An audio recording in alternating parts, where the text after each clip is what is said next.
CI2 কৃষক সভা, ক্ষেত মজুর, ছাত্র, যুব, মহিলা সংগঠনগুলোর আহ্বানে আজকে হচ্ছে যে আমাদের মানিকচক ব্লকে জনতার দরবার আয়োজন হয়েছে।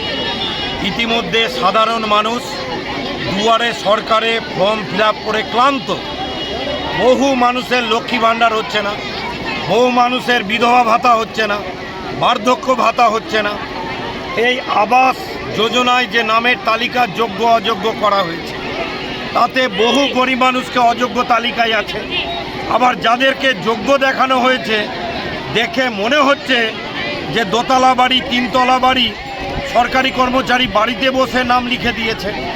গঙ্গা ভাঙনে যাদের বাড়ি ঘর ভিটামাটি চলে গেল, জমি নাই, আবাস যোজনায় নাম নাই, পাট্টা রেকর্ড দীর্ঘদিনের তার রেকর্ড হচ্ছে না, পাট্টার ওয়ারিশ রেকর্ড হচ্ছে না, রায়ত জমি রেকর্ড ভুল আছে, আমার রেকর্ড সংশোধন হচ্ছে না, বিএলআর অফিসে টাকা ছাড়া কাজ হয় না, যিনি কর্মাধ্যক্ষ আছেন তিনি 10,000 টাকা করে পাট্টার জন্য চাইছেন।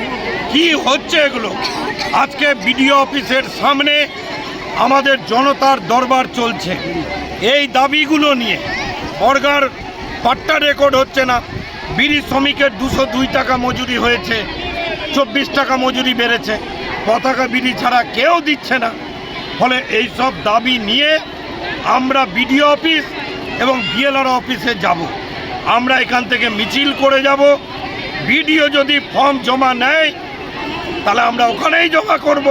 আর যদি বলে যে আপনারা জমা নিয়ে নিন, আমাদের সাহায্য করুন, এই তালিকা আমরা কম্পিউটারাইজ করব এবং আগামী 6 মাস এই সমস্ত মানুষের দাবি নিয়ে আমরা লড়াই করব।